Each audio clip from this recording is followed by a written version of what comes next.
혹시 그동안 살펴보았던 세 사람의 이름을 기억하고 계실까요? 기억하시면 함께 말씀해 보실까요? 첫 번째로 온니엘이 있었고요. 그 다음이 에훗, 그 다음이 드보라였습니다. 온니엘, 에훗, 드보라. 제가 그런 말씀 드렸죠? 제가 20살 때는 사사가 누군지 말해보라 그러면 한 사람도 말을 못할 것 같은 그런 당황스러움이 있었는데, 여러분들은 언제 누가 질문해도 사사에 대해서 잘 알고 계실 수 있는 계기가 되셨으면 좋겠습니다. 대사사라고 부르는 사람들은 총 6명입니다. 그러니까 지금 4번째 인물이 되었으니까요. 중반을 지나서 이제 후반으로 가고 있다라고 말씀드릴 수 있겠어요. 앞에 세 사람 살펴보았던 사람들을 기억하고 계시나요? 온니엘, 에훗, 드보라. 이 세 사람은 말이죠, 꽤나 신앙적인 사람들, 신앙적인 면모가 두드러지게 기록된 사람들입니다.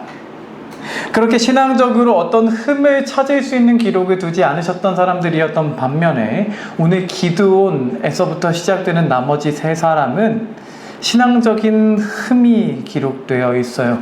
신앙적인 실수가 기록되어 있는데, 왜 저렇게까지 했을까? 왜 하필 저런 사람을 사사로 세우셨을까? 라는 생각마저 들 만큼의 모습을 살펴볼 수 있게 됩니다. 그렇게 영적으로 퇴보하기 시작한다 라고 하는 사사들의 모습의 기점에 서 있는 사람이 기드온인데요. 오늘 기드온에 대한 말씀을 함께 드릴 때, 기드온처럼 하나님께 쓰임받는 한 사람이 되는 은혜와 기드온의 모습을 통해 반면교사를 삼아 변화될 수 있는 축복이 우리 모두에게 충만하게 하시길 주님의 이름으로 축원드립니다. 아멘. 우리 본문을 통해 듣는 첫 번째입니다. 첫 번째로 우리는 이렇게 본문을 통해 살펴볼 수 있습니다. 하나님은 자꾸 증거를 구하는 기드온을 사사로 삼으셨습니다. 하나님은요, 자꾸 증거를 구하는 기드온, 자꾸 증거를 구하는 기드온을 사사로 삼으셨습니다.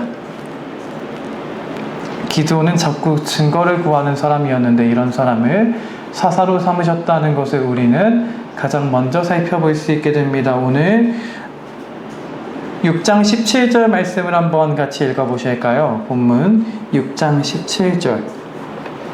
6장 17절 같이 한 목소리로 읽겠습니다.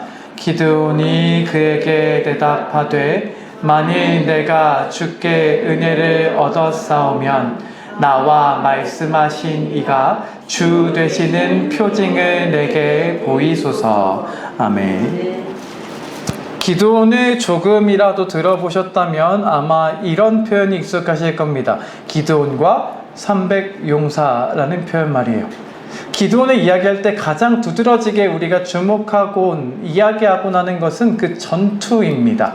300명만을 데리고 10만이 넘는 대군을 이기는 역사가 있었거든요. 그래서 그 놀라운 승리의 기록을 인상 깊게 기억합니다.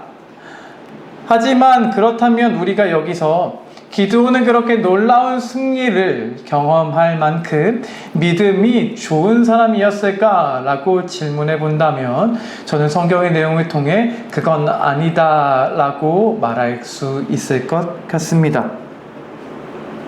우린 성경에서 사실 대단한 믿음의 소유자들을 봅니다. 때로는 어떻게 그렇게까지 할 수 있었을까 싶을 만큼 말이에요. 이런 사람 기억하시나요? 나이가 들었는데 저 산지를 내게 주소서라고 하던 사람 말이에요. 이 사람이 누구였죠? 갈렙입니다. 이런 사람도 우린 알고 있습니다. 혼자 450명과 싸워서 하나님의 영광을 드러냈던 사람입니다. 누구죠? 엘리야입니다. 우리는 이런 사람들을 알고 있습니다. 이런 사람들을 볼 때 어떻게 같은 사람인데 그렇게까지 할 수 있었을까라는 생각마저 품게 됩니다. 그런 대단한 믿음은 우리에게 도전을 주는데요. 그런데 오늘 기드온, 우리가 300용사만을 데리고 하나님의 역사를 드러내었다, 승리를 거두었던 사람이다 라고 말하는 기드온이라는 사람을 보면 그런 대단한 믿음을 찾아보기는 어렵다는 것이지요. 이 사람은 믿기보다는 의심하는 사람이고요, 의심하는 끝에 증거를 보여달라고 말하는 사람입니다. 하나님께서 사사로 삼으셨던 장면이 오늘 6장 우리가 읽은 본문인데요. 이 본문의 내용을 보면 하나님이 천사를 보내셨습니다. 그래서 하나님이 당신을 통해 미디안 군대에서 고통받고 있는 이스라엘을 구하실 테니 나가서 싸우라. 하나님은 함께 하실 것이다. 반드시 당신의 손을 통해 구원하실 것이다. 라는 말씀을 전해주지만 하지만 천사의 말을 듣고 기드온은 오히려 의심했다고 하시고요. 더 나아가서 17절 우리가 읽은 말씀대로 만약 그게 정말 맞다면 은혜를 주실 거라면 증거를 보여달라고 말했던 게 기드온의 모습임을 보게 됩니다. 그때만 그랬을까요? 성경은 계속해서 의심하는 기드온을 보여주시는데요. 이 장면 끝에 무언가 믿는 것 같고 이제는 하나님을 고백하는 것 같지만 정작 군대를 모아가지고 이제 군인들을 데리고 싸우려고 하니까 무서웠습니다. 그래서 가장 먼저 우리에게 가장 유명한 장면에서 이렇게 기도했던 것을 우리는 봅니다. 하나님, 양털에만 이슬이 내리고 다른 곳에는 이슬이 내리지 않게 해주세요 라고 했다가 하나님이 그런 신비한 걸 해주시니까 또 거기서 끝나지 않고 또다시 말합니다. 하나님, 제가 한 번만 더 해달라고 할게요. 이번에는 딴 데 다 이슬이 내리고 양털엔 내리지 않게 해주세요 라고 시험했다라는 게 하나님의 시험한 대표적인 시험으로 성경에서 손꼽아질 만큼 이 사람은 증거를 계속 찾았던 사람입니다. 그럼 그렇게 말도 안 되는, 어떻게 그렇게까지 될 수 있을까라는 걸 보여주셨으니까 믿고 담대하게 나갔느냐? 그것도 또 아니었습니다. 마지막에 이르는 순간까지 이게 정말 될까? 이길 수 있을까라고 고민은 되는데 이게 이 사람도 인간적으로 볼 때 염치가 있었던 모양이죠. 무서운데 이제는 구하지 못하고 있으니까 하나님이 이제는 알아서 증거를 주십니다. 너 무섭지? 그러니까 무서우면 저기 가서 한번 하는 말 좀 들어봐라. 미디안 군대에 가면 군인들이 꿈 얘기를 할 건데 그 말 듣고 나면 너 담대해질 거라고, 너 무서우면 거기 가서 얘기 듣고 오라고 말씀하셔서 거기 갔더니 하나님이 또 말도 안 되는 이상한 예언 같은 어떤 말을 하는 사람들의 말을 듣고 아, 진짜 이기게 하실 거구나 하고 그제서야 나갑니다. 사사라고 선택하신 사람이요, 끝에 끝까지, 마지막까지 의심하고 두려워하고 증거를 구하는 모습을 보였지, 우리가 아는 그 믿음의 용사라고 하는 사람들처럼, 믿음의 선진들처럼 담대하게 무언가를 요구하고 담대하게 하나님을 증거하던 사람이 아니었단 말이지요. 증거를 주셔야만 믿는 사람. 그런데 더 놀라운 것은 이런 사람을 하나님이 사사로 세우시고 이런 사람에게 끝까지 증거를 줘가며 역사하셨다는 것입니다. 저는 다시 이 설교를 준비하고 말씀을 읽으면서 이런 질문을 해보았습니다. 왜 그렇게까지 하셨을까? 라고 말이에요. 이스라엘에 이만한 사람밖에 선택하실 사람이 없으셨을까요? 이스라엘에 그래도 수만 명의 사람이 있었는데 그 수만 명 중에 이런 사람밖에 찾을 수가 없어서 하나님이 이런 사람을 데려다 쓰신 걸까요? 조금 더 잘 믿을 수 있는 사람이 있진 않았을까요? 양털 같은 그런 신비한 기적을 보면 그때는 이제 더 이상 의심하지 않고 나아갈 수 있는 그런 사람이 있진 않았을까요? 왜 하필 끝까지 의심해가지고 끝까지 이제는 알아서 증거를 주셔야 할 만큼 그런 사람을 통해 역사하셨을까요? 여러분들은 어떻게 생각하세요? 이런 질문에 충분히 던질만 하다고 생각하진 않으시나요? 저는 처음에 이 질문을 던져보았습니다. 그랬다가 말씀을 생각하고 여러 가지를 보며 연구하는 과정 속에 이 질문이 아니라 이렇게 해야 했던 것을 다시 깨달았습니다.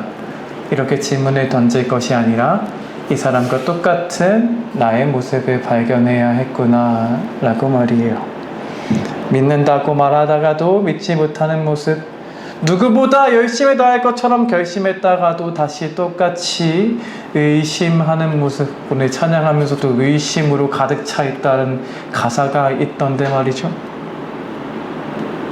그렇게 기드온과 똑같은 연약함이 내 안에 있다는 걸 발견해야 했구나 라는 걸 깨달으며 거기서 다시 시선을 돌려 하나님을 바라보게 되었습니다. 우리는 똑같이 의심하고 끝까지 무서워하는 존재인데 하나님은 그 수준에 맞춰주시고 그걸 무슨 어린아이의 엉덩이 토닥이며 오구오구 괜찮아 하는 것처럼 그렇게 인도해 주셔서 역사하신 것처럼 그렇게 우리의 수준에 맞춰주시는 하나님이 계시기에 우리가 하나님의 역사를 체험하며 살 수 있구나. 우리를 불쌍히 여겨주시는 하나님이 계시기에 우리가 하나님의 은혜 안에 살아갈 수 있는 거구나 라는 생각을 해보게 되었습니다. 저는 우리 사람들은 남을 기다려줄 줄 모른다고 생각합니다. 남의 수준과 형편을 헤아리고 기다려주기보다는 그 사람을 판단하고 정죄하기에 더 빠른 것 같습니다. 이런 이야기 들어보셨나요? 회사를 들어가려고 하면 경력을 찾는다라는 이야기 말이에요. 회사에 들어가서 나는 정말 신입인데 내가 신입이라서 이 일을 새로 배우고 실수하고 하는 모습을 용납해 주려 하지 않습니다. 사람은 너 경력 있다며, 너 이거 배웠다며 라고 하면서 너 왜 이렇게밖에 못해? 라고 하는 기준을 들이대려고 하지, 그 사람이 부족할 수 있다는 것, 처음이라 실수할 수 있다는 것을 기다려주고 성장하는 것으로 키워내려고 하는 것을 별로 원하는 것 같지 않습니다. 그래서 경력 있는 신입을 찾는다라는 말을 하는데요. 여기서 더 이 말을 이렇게까지 표현하는 말 들어보셨나요? 사람들은 중고 신입을 찾는다고요. 중고 신입을 찾습니다. 경력이 없으면 내 회사에서 키우고 쓰고 싶지 않아요. 그건 너무 피곤한 일이라고 생각하는 겁니다. 그런 기준 말고 그냥 빨리 당장 와서 잘해줄 사람을 원할 뿐입니다. 우린 그렇게 누군가를 기다려주고 맞춰주는 일을 별로 하고 싶어 하지 않습니다. 그런데 하나님이 이렇게 하시면 어땠을까요? 한 번 가르쳐 주시고 나서는 너 한 번 알려줬는데 왜 못하냐고 꾸짖으시고, 내가 믿으라고 분명히 한 번 기적 보여줬으면 이제 다시는 의심하지 말아야지 왜 의심하냐고 엄격한 잣대를 들이대신다면 우리는 어떨까요? 물론 하나님은 그렇게 하신 일도 있었습니다. 성경을 보면 우리는 예수님의 제자들이 의심했다고 혼나는 장면도 보거든요. 그럼 이건 뭘까요? 하나님은요, 많이 주신 사람에게는 많은 기대를 하시기 때문입니다. 우리도 그렇죠. 많은 것을 함께한 사람에게는 더 많은 기대를 합니다. 친구에게 기대하지 않는 걸 가족에겐 기대하고요. 형제에겐 기대하지 못하는 걸 배우자에겐 기대합니다. 우리는 그렇게 더 많은 사랑을 쏟고 더 많은 걸 함께한 사람에게는 더 많은 걸 기대합니다. 하나님이 그렇게 하시는 겁니다. 예수님이 기적을 수없이 보여주셨는데도 끝까지 믿을 줄 모르니까 제자들을 왜 믿지를 못하고 의심하냐고 한탄하셨던 거지, 아무것도 안 해주시고 혹은 한 번만 해주시고 너 한 번 봤는데 의심해? 라고 하셨던 게 아니었어요. 오늘 기드온에게는 마찬가지였습니다. 기드온의 연약함을 불쌍히 여기셨습니다. 약함을, 부족함을 헤아리시는 그 사랑으로 그를 불쌍히 여기시며 인도하시는 겁니다. 우리 하나님은 우리처럼 마음이 좁고 사랑이 없는 분이 아니십니다. 하나님은 넓은 마음으로 우리를 헤아려 주시고 우리의 부족함을 불쌍히 여기시는 분이십니다. 물론 우리에게 많은 것을 주셨다면 많은 것을 기대하시는 분이십니다. 하지만 그때에도 불쌍히 여기시는 분이십니다. 왜 의심하냐고 말씀하셨지만 너네 의심했으니까 그냥 이 자리에서 풍랑이랑 같이 죽기나 해라 하고 버려두지 않으십니다. 왜 의심하냐고, 내가 언제까지 참아주어야 하냐고 하시지만 아이를 데려온 아버지를 불쌍히 여기시고 고치십니다. 우리에게 더 많은 걸 기대하기까지 하시지만 그때에도 우리를 불쌍히 여기시고 우리의 수준을 헤아려 주시고 증거를 구하면 증거를 주시면서까지도 그렇게 우리를 이끄시는 사랑이 있기에 우리가 여전히 하나님의 은혜를 입고 살고 있는 줄로 믿습니다. 네. 내가 워낙 잘나서, 내가 믿음이 좋아서, 내가 교회 생활을 열심히 했더니, 내가 봉사를 이만큼 했더니가 아닙니다. 내가 여전히 부족하고 여전히 연약하지만 나 같은 사람의 기도를 들어주시고, 내가 잠깐 다시 하나님을 붙잡았더니 다시 매달렸더니 이걸 불쌍히 여겨주시고, 그렇게 인도해 주시는 사랑이기에 우리가 지금까지 하나님의 기적적인 역사 속에 살아갈 수 있었던 것이고 앞으로도 살아갈 수 있게 되는 것인 줄로 믿습니다. 아멘. 오늘 기도원의 연약함을 불쌍히 여기시고 분명 연약함이 나타나는 그 사람을 사사로 삼아 세우시며 역사하시고 그를 사랑으로 보듬어 인도하셨던 그 놀라우신 하나님의 역사가 오늘 우리에게 동일하게 임하고 있음을 깨닫고 하나님의 사랑에 감사하며 더욱더 믿음으로 나아갈 수 있는 한 사람이 되게 하시기를 주님의 이름으로 축원드립니다. 아멘. 본문을 통해 듣는 두 번째입니다. 본문을 통해 듣는 두 번째인데요. 두 번째로 하나님의 역사를 경험한 기드온이 신앙적으로 실패했음을 봅니다. 두 번째입니다. 하나님의 역사를 경험한 기드온은 신앙적으로 실패했습니다. 하나님의 역사를 경험한 기드온은 신앙적으로 실패하고 말았습니다.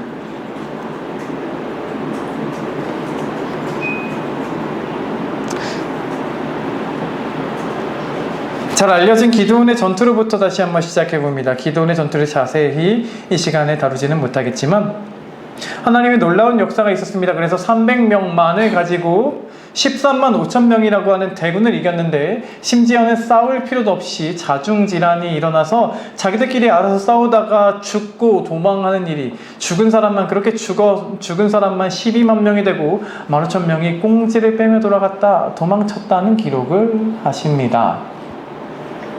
이런 놀라운 승리를 거뒀을 때 사람들은 기드온을 높이기 시작했습니다. 당신이 우리를 구원해줬지 않냐. 그러니까 이제 당신과 당신의 아들들이 이제 왕이 되어줘라. 왕이 돼서 우리를 다스려줘라고 이야기합니다.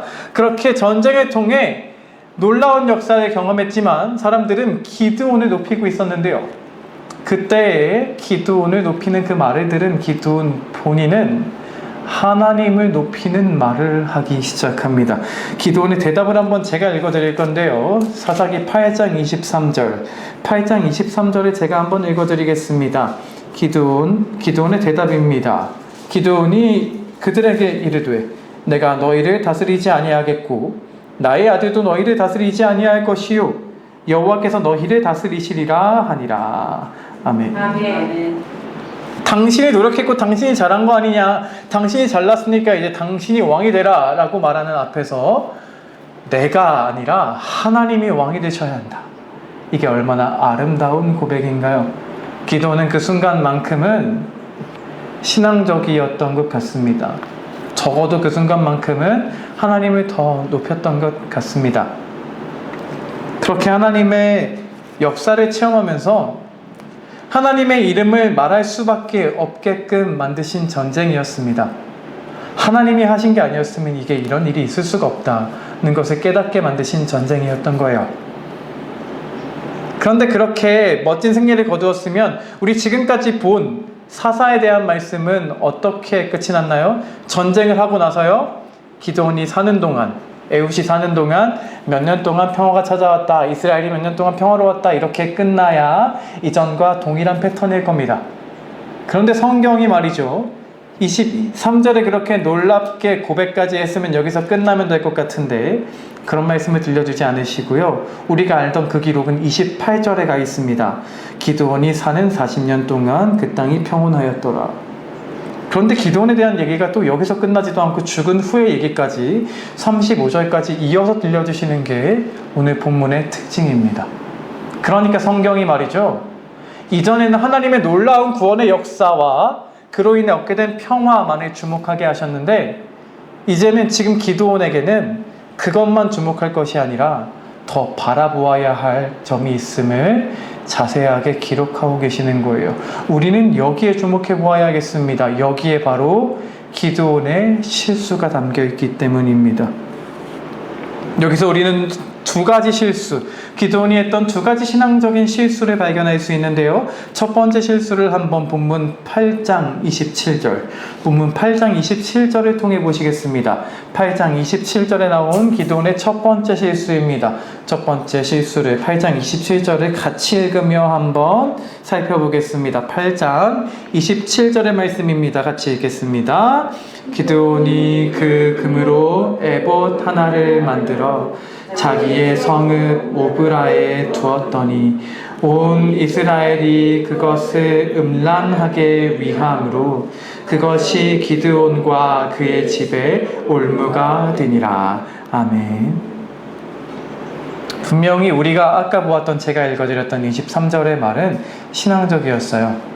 나난의 아들이 아니라 하나님이 너희를 다스리실 것이다. 하나님이 왕이 되셔야 한다. 라는 표현은 너무나도 신앙적입니다. 그런데 그렇게 멋지게 고백한 바로 직후로부터 사실 24절로부터 시작된 이야기가 27절에서 끝맺어지고 있는 건데요. 그렇게 말했던 이 사람이 어떤 행동을 하나 하는데 이렇게 요구합니다. 전쟁에서 미디안 사람들로 빼앗았던 전리품들이 있었대요. 전리품들이 있었는데 그 중에서 금 귀고리를 달라고 말합니다. 그 당시에 사람들이 금 귀고리로 장식을 하고 다녔던 모양이에요. 그래서 금 귀고리들을 뺏은 게 있었는데 그걸 좀 달라고 요구합니다. 그랬더니 지금 안 그래도 기드온이 너무 잘했다고 치켜세우고 있는 마당에 이거 하나 못 주겠냐 하면서 백성들이 막 즐거운 마음으로 겉옷을 펼쳐두고는 귀고리를 다 거기다 모았답니다. 거기다 귀고리를 모았더니 그 모인 금 귀고리의 무게가 성경이 이렇게 기록하세요. 1700세겔이었다 라고 말이에요. 1700세겔. 1700세겔은 어느 정도의 무게일까요? 보수적으로 잡으면 19kg, 조금 더 많이 되는 중량으로 생각해보면 20kg까지도 될 수도 있을 겁니다. 금 19kg라고 계산하면 어느 정도일 것 같으세요? 금 19kg를 어제 시세로 계산해 봤습니다. 19kg로 계산하면 35억 6,200만 원이 돼요. 그러니까 요즘식으로 표현하면 말이죠. 정치인이 막 어떤 일을 해놓고서 막 인기가 있는 그 시절에 갑자기 후원금을 요청한 거죠. 자, 저를 위해 후원금을 좀 주세요 라고 했더니 한순간에 35억 6,200이 모인 거예요. 엄청난 일이 벌어졌다는 걸 우리가 생각해 볼 수 있겠죠. 그럼 이렇게 해서 기드온이 뭘 했을까입니다. 이걸 가지고 뭘 하고 싶었냐가 중요하겠죠. 뭘 했냐라는 것이 읽어주신 27절이에요. 에봇을 만들었답니다. 여러분, 에봇이 무엇일까요? 에봇은 제사장이 입는 옷이에요. 원래는 제사장이 입는 옷인데요. 우리는 다윗의 기록을 통해서 살펴볼 수 있습니다. 그 옷을 붙들고 하나님의 뜻을 구하기도 했어요. 원래는 제사장이 입는 옷인데 그 옷을 붙들고 하나님의 뜻을 구하기도 한 그런 도구였는데요. 기드온이 지금 이 옷을 만들겠다는 겁니다. 그런데 금으로 옷을 19kg나 되는 옷으로 만들면 그게 입을 수 있는 옷일까요? 입을 수 있는 옷이라고 보기 어렵습니다. 이건 에봇 모양의 상인 거예요. 옷 모양의 상을 금으로 만든 겁니다. 19kg, 20kg나 되는 금을 가지고요. 그 에봇 모양의 상을 가져다가 자기가 살던 마을에 두었다라는 것이 오늘 읽어주신 27절의 말씀이에요. 왜 그랬을까요? 우리는 이유를 한번 생각해 봅니다. 왜 그랬을까요? 우리는 이 이유를 간단히 생각해 보면 이걸 전리품으로 만들었다는 것에서 생각해 볼 수 있어요. 기념하고 싶었던 것 아닐까요? 전리품을 가지고 하나님께 섬기는 그 사람의 그 옷 모양, 이걸 가지고 하나님의 뜻을 구하기도 했으니까 이렇게 만들어서 하나님의 뜻을 구해서 하나님의 뜻을 받아서 이렇게 승리했다, 뭐 이런 식의 의미를 부여해서 금으로 기념하는 어떤 것을 만들었던 게 아닌가라는 생각을 해볼 수 있습니다.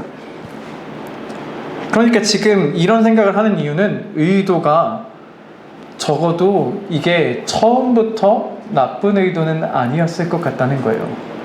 처음에는 분명히 무언가 좋은 의도였던 것 같습니다. 무언가 신앙적인 의미마저 부여한 것 같아요. 그냥 아무 상이나 만든 게 아니라 에봇을 만들었잖아요.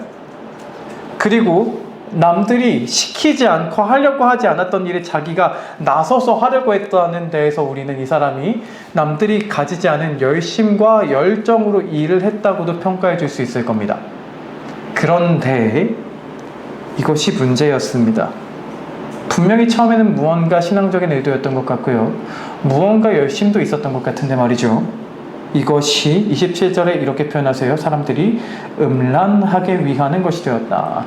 음란하게 위했다라는 것은 무슨 의미일까요? 신앙적인 음란을 뜻하는 말, 우상처럼 섬겼다라는 뜻하는 의미가 되는 것이죠.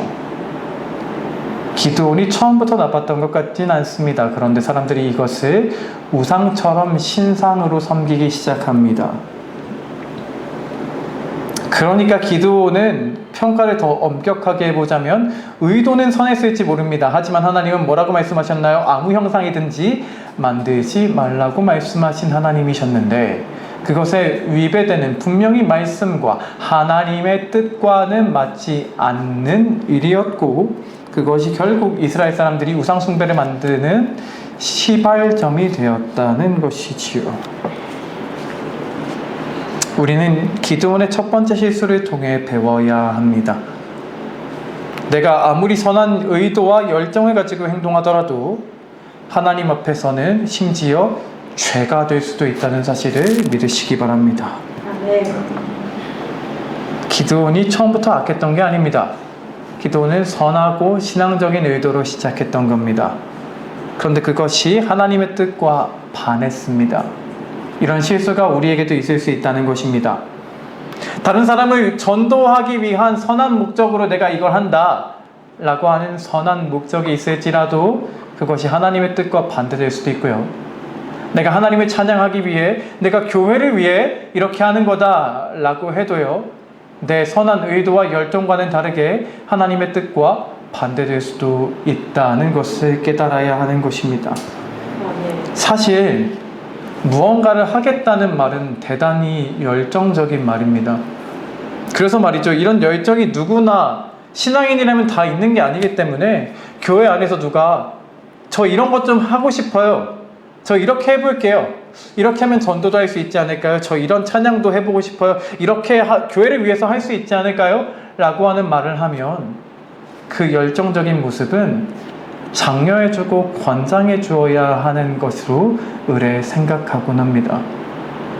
교회 안에서 그렇게 누군가 말을 하는데 이걸 목회자가 맡기라도 하면 목사님은 왜 하겠다는 사람을 그러냐? 라는 식의 이야기를 하기 십상이고, 목사님이 나 하겠다 그러는데 시험에 들게 만든다, 목사님이 왜 저러는지 모르겠다 라는 식의 이야기도 나올 수 있는 상황이 된다고 생각합니다. 그런데 오늘 성경이 보여주시는 이 사실을 기억해야 합니다. 남들이 보이지 않는 열정을 가지고 무언가를 행동하려고 해도, 심지어 그 안에 선한 의도가 내 나름대로 있었을지라도 하나님의 뜻과 안 맞을 수도 있다는 사실을 말입니다. 그것이 오히려 죄의 시작이 될 수도 있다는 사실을 말입니다. 우리는 기억해야 합니다. 선한 의도 좋습니다. 하나님을 위한 열정 좋습니다. 그런데 그것이 아무리 인간적으로 보기에 충분해 보여도 그것이 하나님의 뜻과 반대되고 심지어 죄의 시작이 될 수도 있습니다. 그러니까 선한 열정과 의도가 전부가 아닙니다. 그것이 나타나는 방법까지 하나님의 뜻과 맞아야 하는 줄을 기억하시기 바랍니다. 아멘. 선한 의도와 열정이 있다면 하나님의 뜻에 합한 모습으로 그것이 발현되어야 합니다. 그것이 선한 의도였다고 내가 열정을 가지고 한 것 아니냐는 이야기로 하나님 앞에서 내가 올바랐지 않느냐라고 나를 정당화할 수가 없는 겁니다.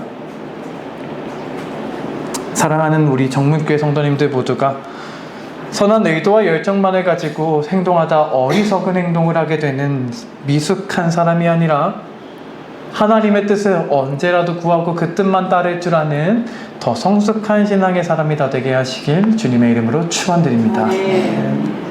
이게 기드온이 했던 첫 번째 실수인데요, 두 번째 실수의 모습을 또 우리는 발견하게 됩니다. 8장 31절의 말씀을 통해 우리는 알게 되는데요, 두 번째 실수를 우리 8장 31절에 같이 읽으며 보겠습니다. 본문 8장 31절 같이 읽겠습니다. 읽습니다. 세겜에 있는 그의 첩도 아들을 낳았으므로 그 이름을 아비멜렉이라 하였더라. 아멘. 그 이전에 있는 말씀부터 한번 설명해 드립니다. 성경이 분명히요, 28절 아까 말씀드린 대로 기드온이 사는 40년 동안에 그 땅이 평온하였더라. 이전에는 거기서 끝내셨었는데 이제는 하지 않았던 말씀을 들려주세요. 읽으셨던 말씀 앞에를 조금 더 설명해 드리면 기드온에겐 아내가 많았고 많은 아내가 많은 아들을 낳았다고 하십니다. 뒤에 있는 말씀까지 생각해 살펴보면 아들만 70명이었다고 하세요. 그럼 딸들까지 합하면 몇 명이나 되었을지 모르겠습니다. 그렇게 많은 많은 아내를 데리고 있는 사람, 고대 사회에서 많은 아내를 데리고 있는 존재는 왕이었습니다. 왕이나 하던 행동이 많은 아내들을 데리고 있는 것이었어요. 인간적으로 따지면 여러 목적이 있었어요. 그 부족과 어떤 화친을 맺는다는 어떤 의미를 가지고 그 부족의 여자와 결혼을 하기도 하고 이런 여러 가지의 의미가 있었는데, 그런 거 다 빼놓고 생각해 볼 때 말이죠, 기드온이 자기가 왕이 되는 건 아니다라고 말했는데 지금 자기가 하고 있는 결혼 생활과 행동은 왕처럼 되고 있었다는 것이에요. 그런데 거기에 더해서 읽어주신 말씀에는 첩도 있었다고 하십니다. 그럼 첩은 한 사람뿐이었는지 모르겠어요. 첩도 있었다고 하시는데 그 첩에게 지어준 이름을, 다른 사람의 이름은 하나도 기록하지 않으셨다가 갑자기 이름을 들려주세요. 이름을 아비멜렉이라고 했다고 말입니다. 왜 이름까지 들려주셨을까요? 그 이름에 특별한 뜻이 있고 그것을 통해 알아야 하는 것이 있기 때문입니다. 아비멜렉이라는 이름이 무슨 뜻이라고 생각하시나요? 아비멜렉이라는 말은요, 합성어예요. 앞에 있는 아비라는 말과 뒤에 있는 멜렉이라는 말의 합성어입니다. 아비라는 말과 멜렉이라는 말. 그럼 아비라는 말은 무슨 뜻일까요?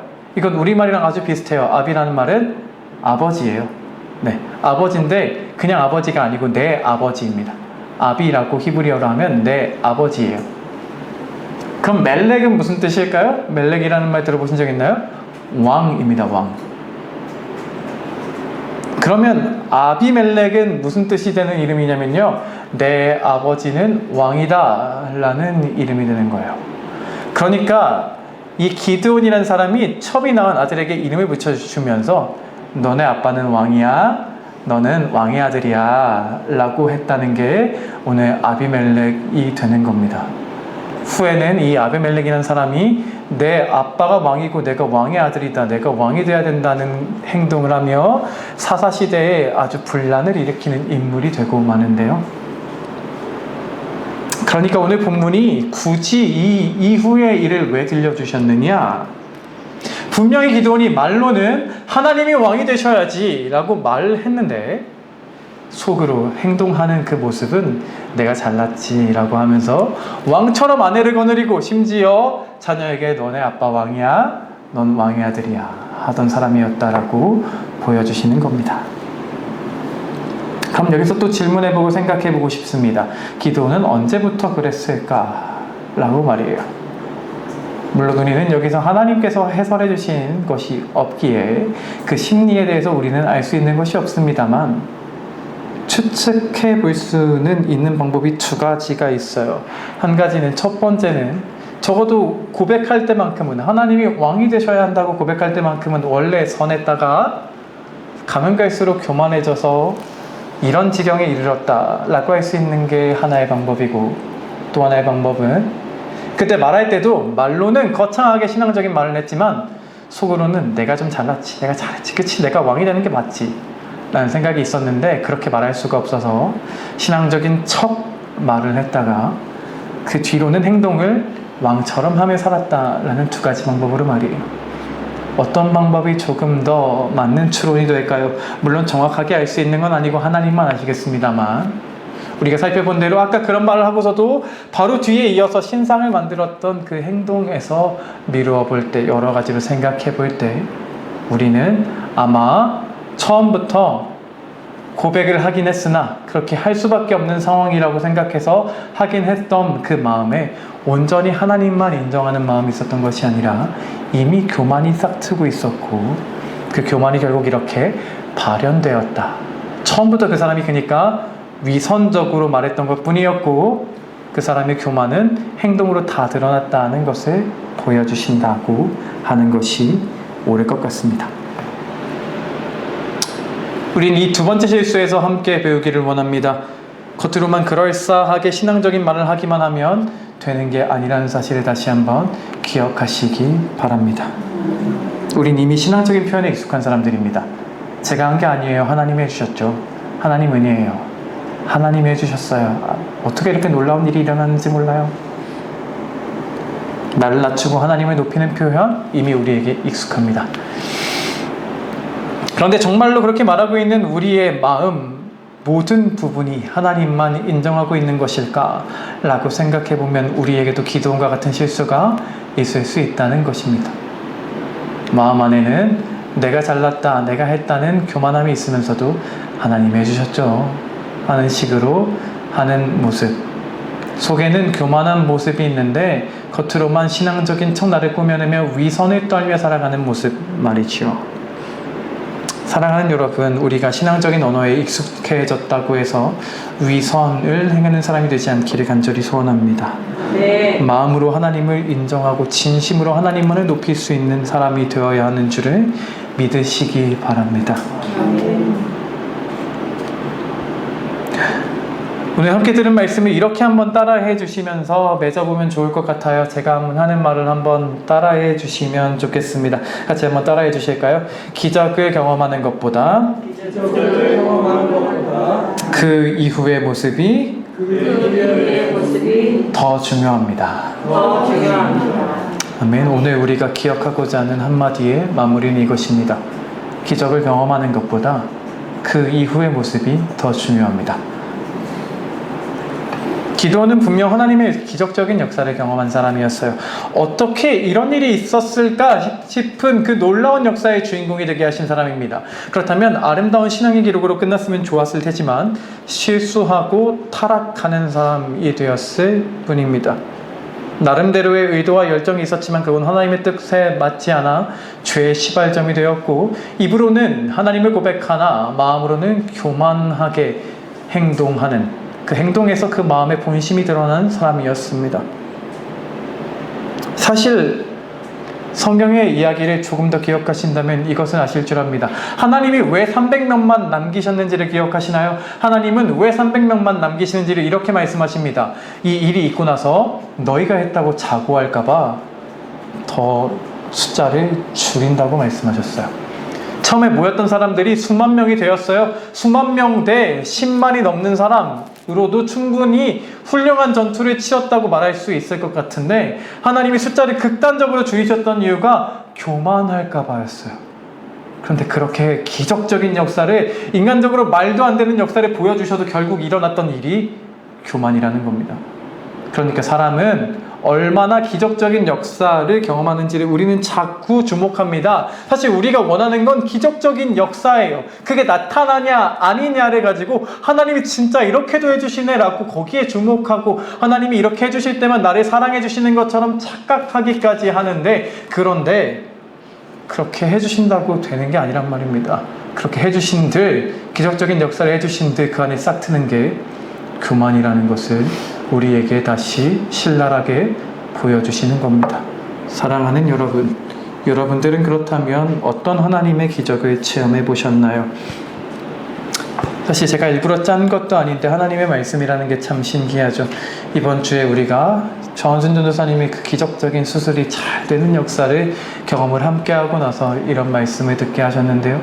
이렇게 시리즈로 순서대로 왔던 것만 아니면 저 목사가 우리 가정 들으라고 이런 소리나 준비했나 보다 하는 식의 얘기를 듣기 딱 좋은 상황이 됐지 뭐예요. 그런데 계획대로 준비했을 뿐이지 제가 한 게 아니라 하나님의 역사하셨다, 내가 하는 게 아니구나라는 걸 다시 생각해 보게 됩니다. 아멘. 여러분, 우리는 자꾸 기적을 경험하기만을 주목합니다. 놀라운 역사가 일어나야 그것을 통해 하나님이 살아계시는구나, 하나님이 지금도 내 기도를 듣고 계시는구나 라고 인정하려 합니다.